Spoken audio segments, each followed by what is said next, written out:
E o Manchester City de Pep Guardiola saiu vitorioso no primeiro clássico de Manchester da temporada, batendo o United por 3-0. E por mais que seja começo de temporada ainda, muita coisa pra acontecer, sempre é válido a gente fazer essas análises de começo de temporada. Afinal de contas, as duas equipes passaram por grandes mudanças, em especial o City, né? Muitas novas contratações que podem mudar bastante o perfil da equipe. Algumas mudanças já começando a ficar bastante evidente. Então, parece que tem muita coisa pra acontecer ao longo da temporada. Já tem sim muita coisa interessante aqui pra gente analisar. Sem perder tempo, já vamos começar aqui direto ao ponto, dando uma olhada na organização defensiva do City para essa partida, a organização ofensiva do United, nesses cenários aqui de ataque posicional.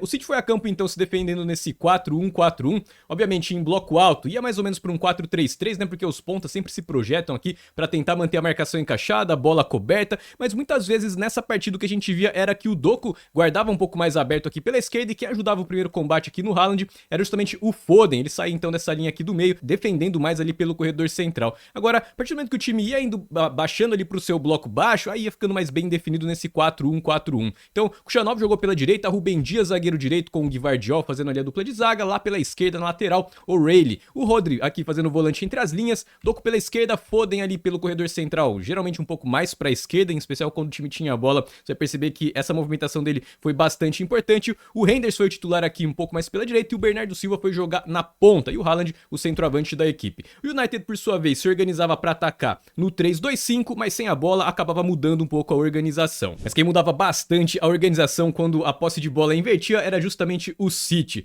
O United então recuava os dois alas, né? O Mazraoui, ao invés de ficar atacando bem espetado, ele baixava para a linha defensiva e a mesma coisa acontecia aqui com o Dorgu. Dessa maneira então o United ficava com uma linha de 5, né? Com o Yoro, o De Ligt e o Shaw fazendo os três zagueiros, dois volantes ou dois meio-campistas, né? O Casemiro não jogou, começou no banco, entrou no finalzinho da partida ali no minuto 80, jogou então a dupla aqui, Ugarte e Bruno Fernandes. Então, o time do United, quando ia avançando o bloco, acontecia a mesma coisa que acontecia com o City, né? Essa linha do primeiro combate, ela se projetava aqui, o Belmo mais pela esquerda, o Diallo começou jogando lá pela direita, o time tentava empurrar o City aqui pra trás. Agora, à medida que o time ia abaixando, ia recuando ali pro seu bloco baixo, os dois pontas abriam bastante, o time ficava praticamente em um 5-4-1, né? 5-2-3 acabava virando então um 5-4-1, com o Sesco aqui sempre um pouco mais adiantado, sendo a válvula de escape aí dos contra-ataques. E o City então acabava saindo bastante daquela organização, como a gente já sabe, lateral invertido, né? O O'Reilly ele não ficava atacando aberto lá pela esquerda, ele fechava bastante, praticamente ali como um volante. Quem dava amplitude lá pela esquerda era o Doku e aqui pela direita quem passava aberto era o Bernardo Silva,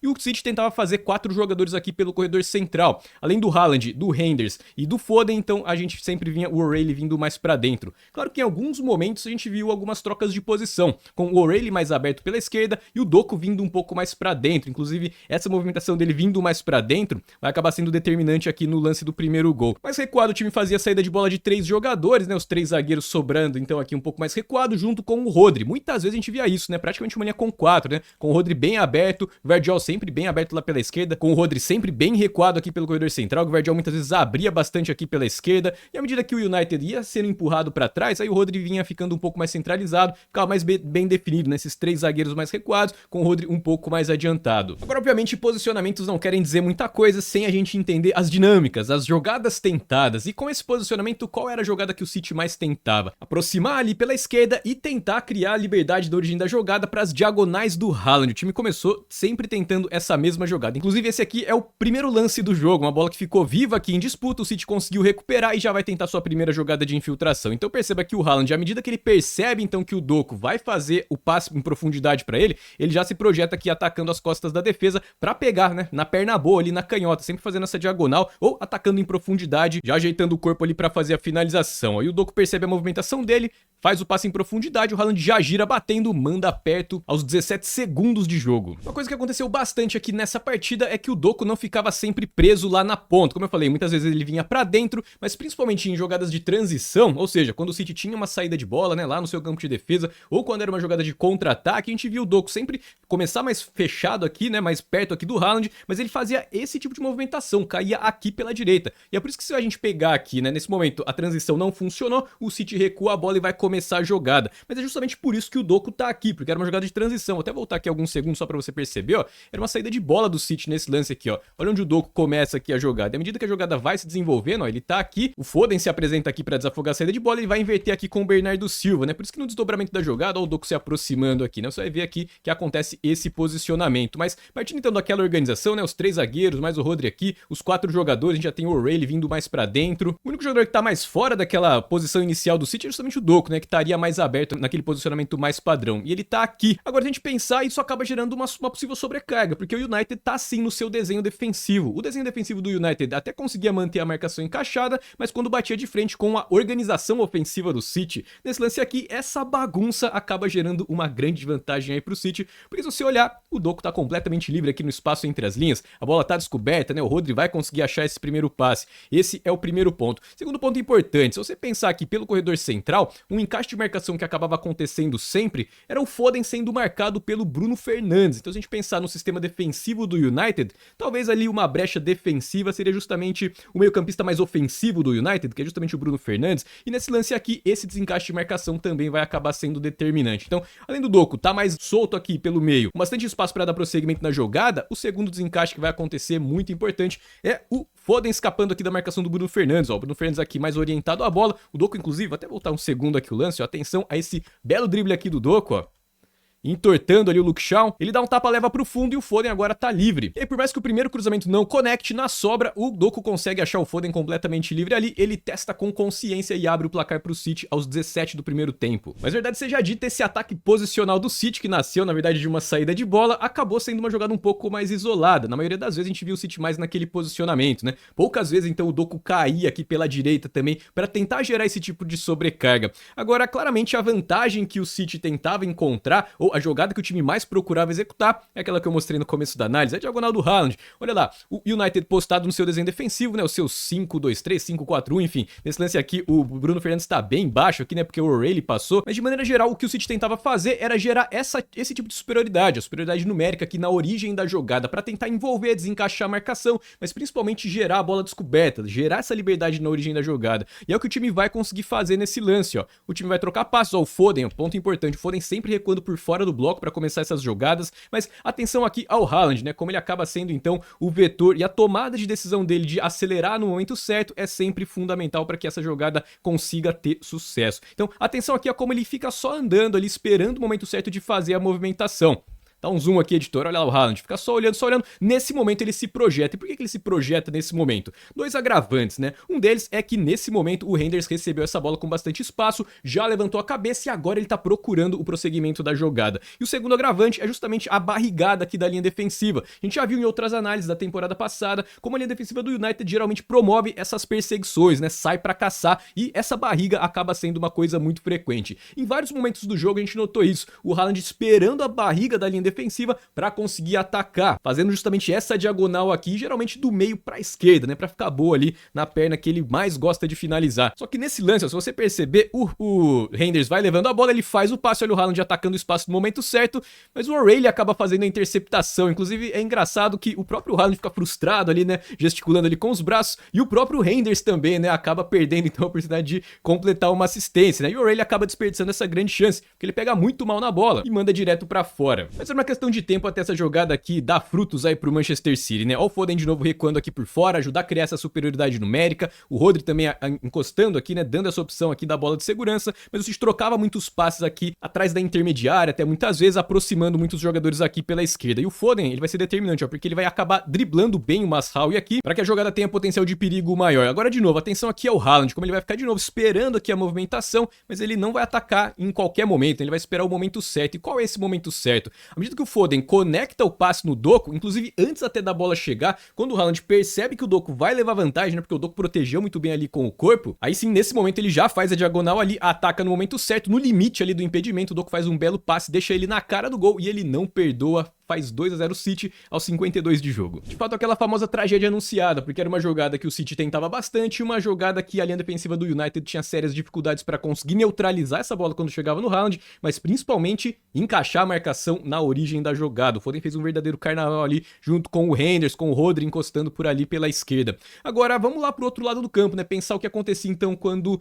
o Manchester United tinha posse de bola, porque o time teve sim posse de bola, tanto no primeiro tempo, principalmente no segundo tempo, mas quais foram as jogadas tentadas partindo então desse 3-2-5, atacando o City nesse 4-1-4-1? A jogada favorita aí do Rubem Amorim, né? Jogadas de profundidade no primeiro tempo. No primeiro tempo o time tentava fazer muito isso, aquela balançada, né? Traz para um dos lados do campo, inverte aqui por fora do bloco, e quando a bola chega lá, os jogadores mais espetados aqui naquela linha de 5, eles se apresentam pro jogo. Qual que é o grande objetivo desse tipo de movimentação? Essa é a jogada favorita do Rubem Amorim desde os tempos de Sporting, né? Inclusive tem análise detalhada aqui do Sporting quando o Rubem Amorim era o treinador. Quando os jogadores se apresentam aqui para receber o passe, o objetivo é tentar quebrar um pouco a linha defensiva, né? Para justamente gerar espaço para esse tipo de infiltração aqui em profundidade. O Cesco estava sempre muito pronto para fazer essa diagonal, né? Que o Gyökeres fazia lá com ele no Sporting. Só que o City também mostrou muita consciência para defender desse tipo de jogada especificamente. Pode ver que a linha defensiva nesse lance não vai avançar aqui para pressionar o portador da bola, mantém a unidade aqui da linha defensiva. Isso acaba sendo uma forma de tentar neutralizar esse tipo de jogada. Agora, definitivamente, isso acaba abrindo uma outra oportunidade aí pro time que tenta fazer esse tipo de jogada, no caso, o United.